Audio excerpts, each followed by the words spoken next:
Halo Syubat, apa kabar? Ketemu lagi di channel Naga. Di sini saya akan melanjutkan part Fallen Donghua full spoiler. Tanpa lama-lama lagi kita tonton sampai habis. Kamu tahu apa yang berharga dari mayat kering ini, kan? Rasa panas di mata Xiao Yan perlahan hilang saat dia tiba-tiba menatap Ziyan di samping meja. Dia berbicara dengan cara yang agak bersemangat. Jika bukan karena desakan gadis ini, kemungkinan besar dia tidak akan pernah mengetahui bahwa cakar ini akan mengungkap pemandangan misterius setelah dipanggang oleh api surgawi.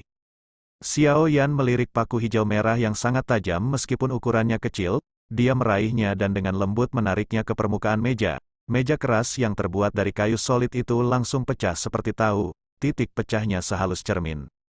Sungguh lonjakan tulang yang tajam, ketajaman benda ini menyebabkan Xiao Yan dengan lembut menghirup udara sejuk. Hampir seketika, tatapan yang biasa dia lihat pada Ziyan menjadi tajam.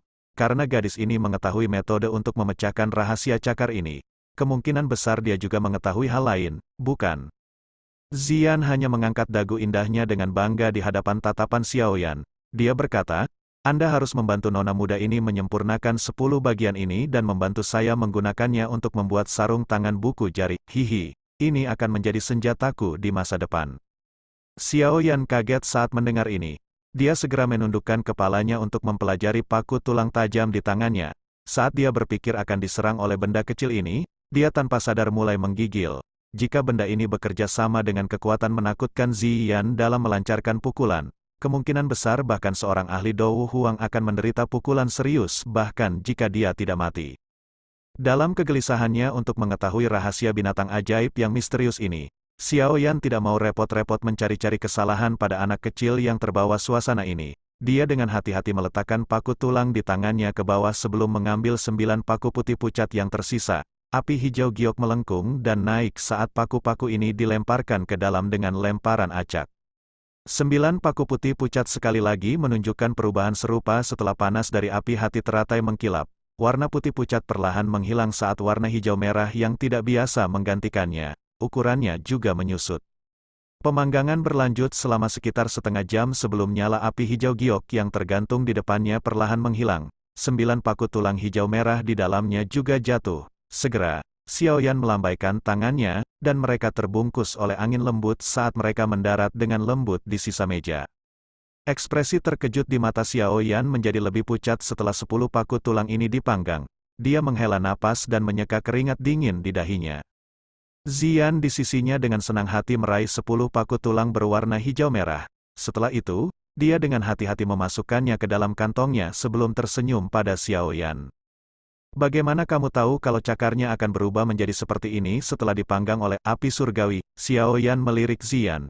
Dia mengajukan pertanyaan dengan agak ragu. Memikirkan kembali sikap Ziyan sebelumnya, jelas bahwa dia sudah mengetahui bahwa hal-hal ini berguna baginya.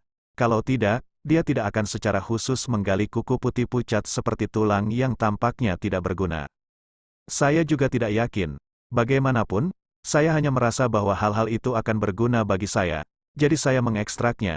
Ziyan merajut alisnya yang halus, dan menjawab dengan nada tidak yakin saat menghadapi pertanyaan Xiao Yan.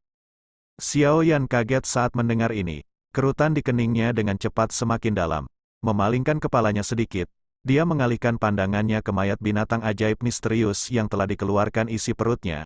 Dia bergumam, jangan bilang kalau kamu benar-benar ada hubungannya dengan hal ini. Sayangnya, benda ini sudah terlalu lama mati. Bentuknya sudah tidak dapat terlihat lagi. Kalau tidak, kita mungkin bisa menebak sesuatu berdasarkan penampilannya. Bagaimanapun, spesiesnya tidak akan sama denganku. Selain itu, saya merasa sangat tidak nyaman karenanya. Saya bahkan merasa sangat gembira ketika saya melihatnya telah dipecah oleh Anda. Ziyan mengerutkan bibirnya saat dia menjawab. Ceria, jangan bilang kalau wujud asli binatang ajaib ini adalah musuh spesiesmu. Xiao Yan tertegun saat dia bertanya. Saya tidak punya ide, aku bahkan tidak menyadari makhluk ajaib macam apa aku ini. Siapa yang peduli apa itu? Ziyan merajut alisnya dan menjawab. Lupakan saja, jangan pedulikan apa sebenarnya itu, nak. Selanjutnya, kamu harus memberitahuku cara menangani mayat kering ini, kan? Xiao Yan mengganti topik dan tersenyum. Dia berbicara setelah melihat Ziyan tidak mau membicarakannya. Bakar daging jelek itu, secara alami akan ada sesuatu yang Anda inginkan. Ziyan melambaikan tangannya, dan merespons dengan cara yang sederhana. Xiao Yan kaget saat mendengar ini.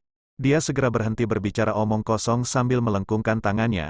Kekuatan hisap melonjak dan menarik sepotong besar daging putih padat di depannya. Dia segera membuka mulutnya dan memuntahkan api hijau giok. Itu menyembur keluar dari mulutnya dan melilit segumpal daging itu. Gelombang suhu yang sangat tinggi menyebar setelah bersentuhan dengan daging.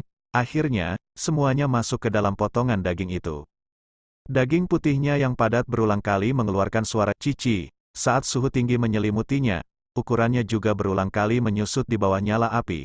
Pembakaran ini berlanjut selama sekitar 5 menit atau lebih sebelum daging seukuran meja berubah menjadi seukuran kepala. Warna putihnya juga telah hilang. Warna hijau merah berangsur-angsur muncul di atas.